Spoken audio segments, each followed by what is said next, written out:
Hello friends, video শুরুতে সবাইকে নমস্কার। সবাইকে আমার ভিডিও দেখার জন্য স্বাগত ও অনেক অনেক ধন্যবাদ। এই তো দেখতেই পাচ্ছ, এটা হচ্ছে বোয়াল মাছ।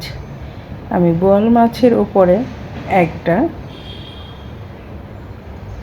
শার্প মাজনি দিয়ে পরিষ্কার করে নিচ্ছি। এভাবে বোয়াল মাছের উপরে যে ময়লা থাকে সেটা পরিষ্কার করে নিয়েছি। এখন আমি বোয়াল মাছটা কিভাবে কাটি সেটাই তোমাদের সাথে শেয়ার করব। আর কেটে আজ বোয়াল মাছ দিয়ে কি রান্না করব সেটা দেখতে হলে আমার সাথেই থাকো আর দেখতেই থাকো। বোয়াল মাছের মজাদার রেসিপিটা কিভাবে রান্না করি। আর বোয়াল মাছ কিন্তু খেতে খুবই সুস্বাদু। আর বোয়াল মাছে কিন্তু কাটা খুবই কম, তাই তো খেতে অনেক মজাদার। এই মাছটা কিন্তু নদীর বোয়াল মাছ। আমি বোয়াল মাছটাকে কেটে নিচ্ছি। আমি যেভাবে কাটি সেটাই তোমাদের সাথে শেয়ার করলাম।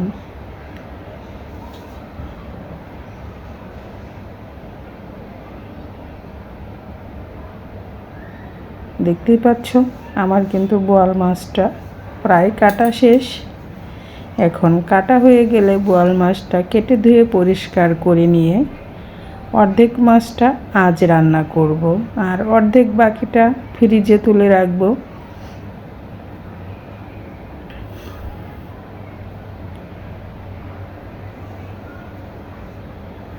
মাছ কাটতে ভালোই লাগে। আমি কিন্তু একটা সময় মাছ কাটতে পারতাম না। আমার মায়ের কাছ থেকেই সব মাছ কাটা শিখেছি। কেটে ধুয়ে পরিষ্কার করে চলে এসেছি। এই তো হলুদ, মরিচ, লবণ দিয়ে মেখে নিয়েছি। চুলায় কড়াই বসিয়ে দিয়েছি। তেলটা ভালো করে গরম করে নিতে হবে। তারপরে তেলটা কড়ার চারপাশে লাগিয়ে দিলাম, কারণ বোয়াল মাছটা ভাজতে গেলে কিন্তু অনেকটাই তেল ছিটে আসে। তাই তো 1 চামচ হলুদ গুঁড়া দিয়ে দিলাম, যাতে মাছটা ফুটে না আসে।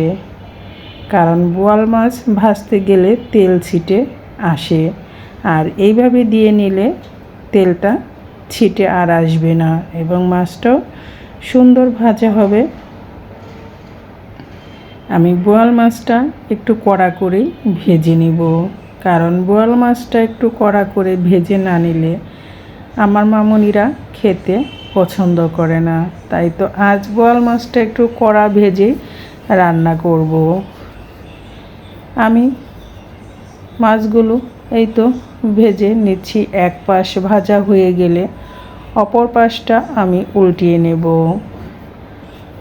কারণ বোয়াল মাছ কিন্তু অনেকটাই তেল ছিটে আসে।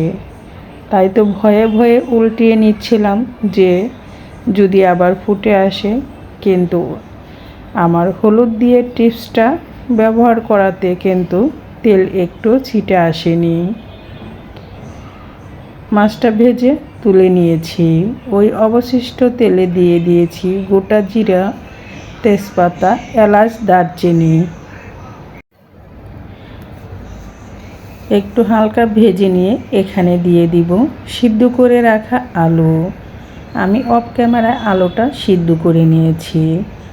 আজ এই সিদ্ধ আলু দিয়েই রসা করব বোয়াল মাছের। এখন আলুটা আমি ভালো করে এর সাথে ভেজে নেব। দিয়ে দিলাম স্বাদ মতো লবণ। আর রসা যদি ভালো করে খেতে চাও তাহলে এই আলুটা কিন্তু অবশ্যই একটু তেলে ভালো করে ভেজে নিতে হবে, তাহলে রসার স্বাদটা কিন্তু দ্বিগুণ বেড়ে যাবে। সাথে দিয়ে দিলাম কাঁচামরিচ।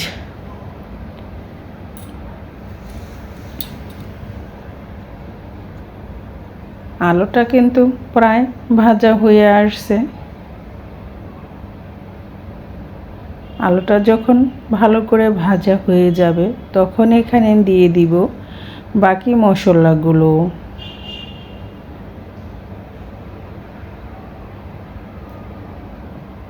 দিয়ে দিচ্ছি পরিমাণ মতো মরিচ গুঁড়া, হলুদ গুঁড়া দিয়ে এখন আলুগুলোকে আবার ভালো করে কষিয়ে নেব।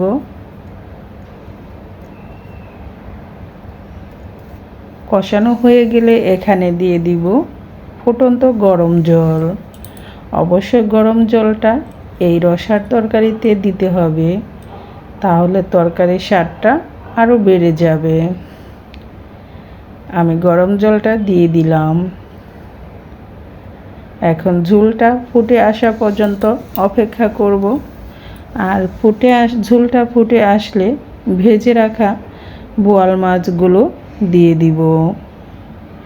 দেখতেই পেলে বন্ধুরা কত অল্প উপকরণে এই তৈরি করে নিচ্ছি মজাদার বোয়াল মাছের রেসিপি।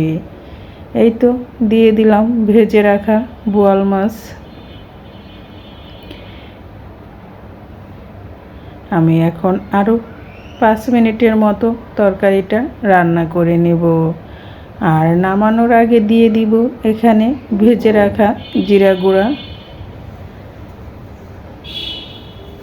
জিরা গুঁড়া দিয়ে একটু আলতোভাবে নেড়ে চেড়ে চুলা থেকে তরকারিটা নামিয়ে নেব। কেমন হলো আজ আমার বোয়াল মাছের রসা?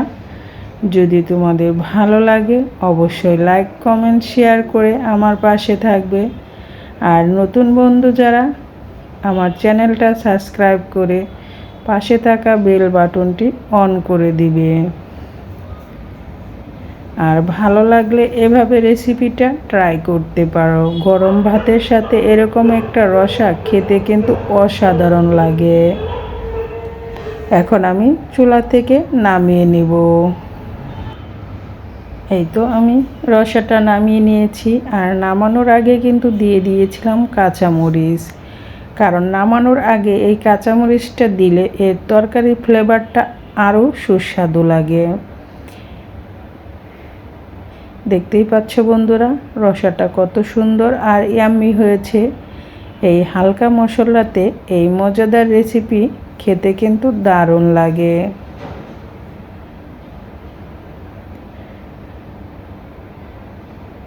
আজ এই দুপুরের রেসিপি বোয়াল মাছের রসার সাথে আর রান্না করে নেব আমার মায়ের হাতের মজাদার ডাল, কারণ আমার মা এই ডালটা খুবই মজা করে রান্না করত। এই তো দেখতেই পাচ্ছ নিয়েছি ঝিঙ্গাগুলো এখন আমি কেটে নিব। একদম কচি ঝিঙ্গা। আমার মা খুব পছন্দ করত এই কচি ঝিঙ্গা দিয়ে ডাল রান্না করা, সাথে হচ্ছে কাঁকরোল।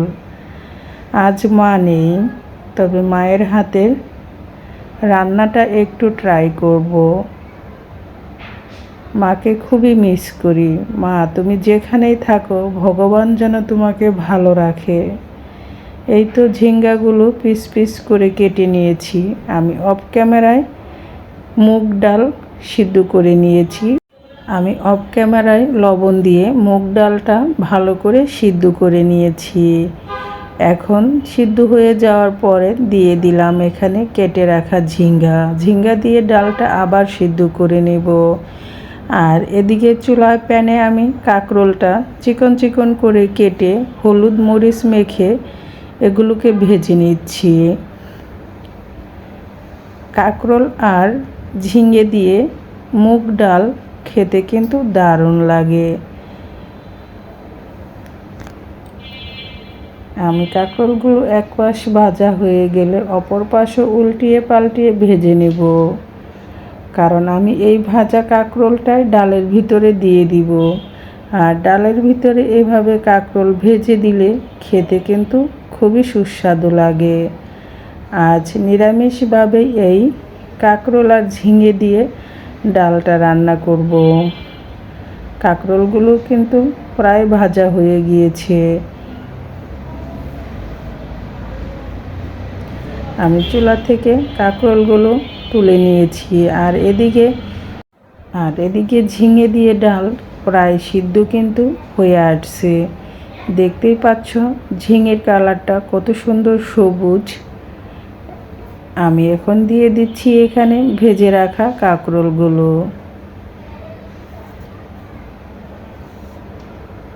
ঝিঙে কাঁকরোল দিয়ে একসাথে আবার কিছুটা সময় সিদ্ধ করে নেব। আমি কাঁচামরিচটা কিন্তু আগেই দিয়ে দিয়েছি। এখন এখানে দিয়ে দিব পরিমাণ মতো হলুদ গুঁড়া। হলুদ গুঁড়া দিয়ে আবার একটু ঢাকনা দিয়ে ঢেকে ডালটা সিদ্ধ করে নেব।